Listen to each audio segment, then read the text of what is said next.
ये कहना चाहूँगी कि हम तो आए दिन संघर्ष करते रहेंगे।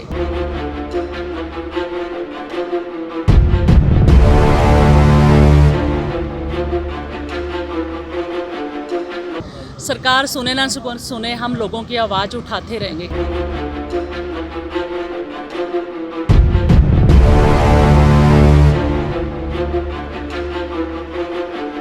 वो भी इनके खिलाफ आवाज़ उठाता है, ये ईडी को आगे कर देते हैं।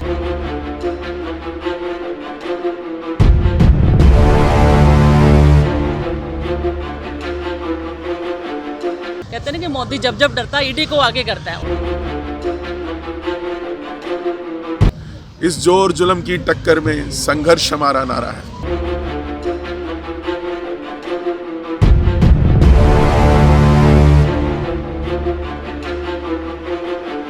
ਕੁਝ ਦਿਨ ਪਹਿਲਾਂ ਪੰਜਾਬ ਕਾਂਗਰਸ ਦੇ ਪ੍ਰਧਾਨ ਰਾਜਾ ਵੜਿੰਗ ਵੱਲੋਂ ਚੰਡੀਗੜ੍ਹ ਦੇ ਕਾਂਗਰਸ ਭਵਨ ਦੇ ਬਾਹਰ ਰੋਸ ਪ੍ਰਦਰਸ਼ਨ ਕੀਤਾ ਗਿਆ ਸੀ।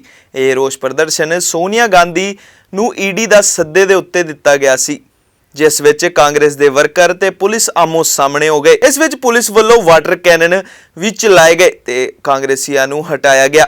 ਇਸ ਦੇ ਚੱਲਦੇ ਚੰਡੀਗੜ੍ਹ ਕਾਂਗਰਸ ਨੇ ਮੰਗਲਵਾਰ ਨੂੰ ਕਾਂਗਰਸ ਪ੍ਰਧਾਨ ਸੋਨੀਆ ਗਾਂਧੀ ਤੇ ਇਨਫੋਰਸਮੈਂਟ ਡਾਇਰੈਕਟੋਰੇਟ ਦੀ ਕਾਰਵਾਈ ਦੇ ਖਿਲਾਫ ਸ਼ਾਂਤਮਈ ਸੱਤਿਆਗ੍ਰਹਿ ਕੀਤਾ। ਚੰਡੀਗੜ੍ਹ ਕਾਂਗਰਸ ਦਾ ਇਹ ਪ੍ਰਦਰਸ਼ਨ ਵੱਡੇ ਪੱਧਰ ਤੇ ਸੀ।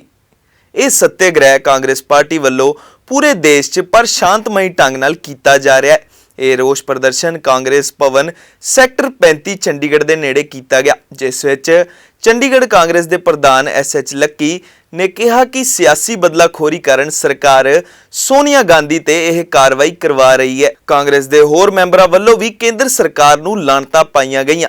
आओ सुनते हैं उन्हां वल्लों केंद्र सरकार लई की आख्या गया। देखिए, इतिहास गवाह है, जब जब हिंसावादियों ने देश को कमज़ोर करने का काम किया है, संविधान को कमज़ोर करने का काम किया है, जब जब सत्याग्रह हुआ है, महात्मा गांधी जी ने भी सत्याग्रह किया था।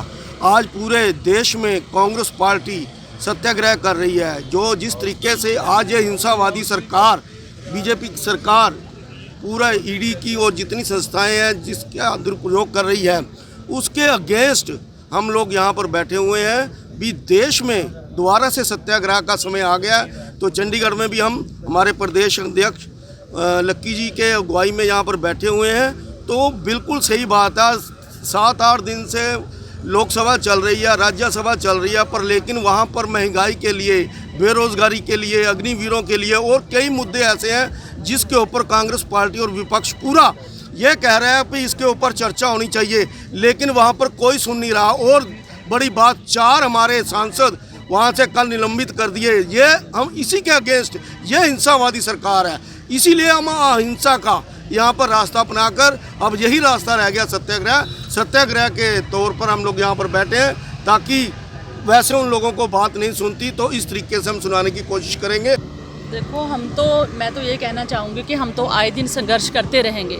सरकार सुने ना सुने, हम लोगों की आवाज़ उठाते रहेंगे, क्योंकि लोगों की आवाज़ उठाएंगे, लोग हमारे साथ जुड़ेंगे।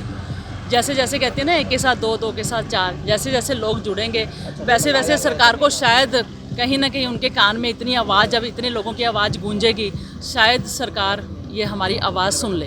क्योंकि हमने तो लोगों की ये सरकार, जो हमारी कांग्रेस की सरकार है, गरीबों की सरकार है, ये लोगों के मुद्दे उठाते रहती है। पहले भी महंगाई के खिलाफ अभी थोड़े दिन पहले इन्होंने 50 रुपये सिलेंडर का रेट एकदम से बढ़ा दिया। देखो उसका असर कहाँ तक गया। 50 रुपये जब कांग्रेस की सरकार होती थी, कम से कम 1-2 रुपये सिलेंडर के रेट बढ़ते थे।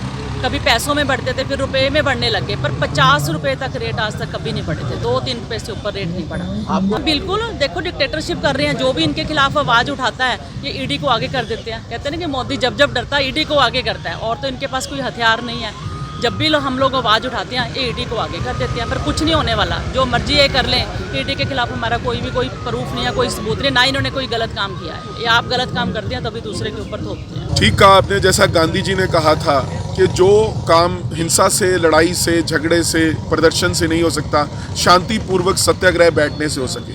वो अलग बात है कि ये देश के अंदर जो मोदी सरकार बैठी है, जो गूंगी बहरी सरकार बैठी है, जिसे लोगों की आवाज़ आज सुनाई नहीं दे रही, और जब विपक्ष उस आवाज़ को उठाने की कोशिश कर रहा है, उस आवाज़ को दबाने की कोशिश ये सरकार कर रही है।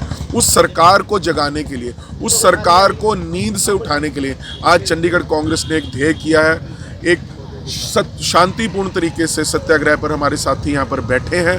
ये भाजपा की अलोकतांत्रिक व्यवस्था के खिलाफ, भाजपा की जो मैं समझता हूँ एक दबाने की कोशिश, विपक्ष को मिटाने की कोशिश विपक्ष को, उसके खिलाफ ये आवाज़ हमने आज उठाई है। इसलिए हम सारे आज यहाँ शांतिपूर्वक सत्याग्रह पे बैठे हैं। जब कोई पार्टी की अपनी जड़ें खोखली हो जाती है तो उसको दूसरों की ज़रूरत पड़ती है। इसीलिए भारतीय जनता पार्टी को आज सीबीआई की, ईडी की, इनकम टैक्स की, इन संस्थाओं की ज़रूरत पड़ रही है। पर वो ये भूल रही हैं कि ये संविधानिक संस्थाएं हैं, इनका दुरुपयोग नहीं होना चाहिए। इनका जो उपयोग था वो इसलिए था कि ये एक स्तंभ की तरह उन ताकतों को रोकती थी जो ताकतें शायद असंवैधानिक बातें करती थी। मगर जब संवैधानिक संस्थाएं संविधान की हत्या करने लग जाएं तो वो देश के लिए बहुत ही बुरा समय है। तो मैं मोदी सरकार से ये अपील करना चाहता हूँ कि अभी भी जाग जाओ।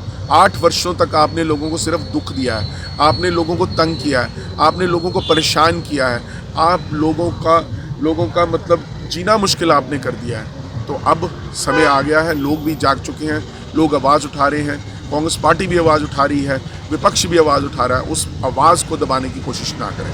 सत्याग्रह कब तक चलेगा आपका? हम बैठे हैं आज सत्याग्रह पे, यहाँ पर आगे भी इस तरह के सत्याग्रह चलते रहेंगे। इस जोर जुल्म की टक्कर में संघर्ष हमारा नारा है। तो जी विपक्ष जहाँ तक कांग्रेस पार्टी का सवाल है, ना दबेगी, ना डरेगी, ना हटेगी। जो जे अपोजिशन को, कांग्रेस पार्टी को दबाने की कोशिश करेंगे, जो कांग्रेस पार्टी कामयाब होकर आगे बढ़ेगी। और आज जो कांग्रेस पार्टी है जी आज की नहीं है, बहुत पुरानी पार्टी है। इस पार्टी का अपना एक इतिहास है। इन्होंने देश को आज़ादी दिलाई। जब जब भी देश मुश्किल में आया, कांग्रेस ने हमेशा ही देश का साथ दिया।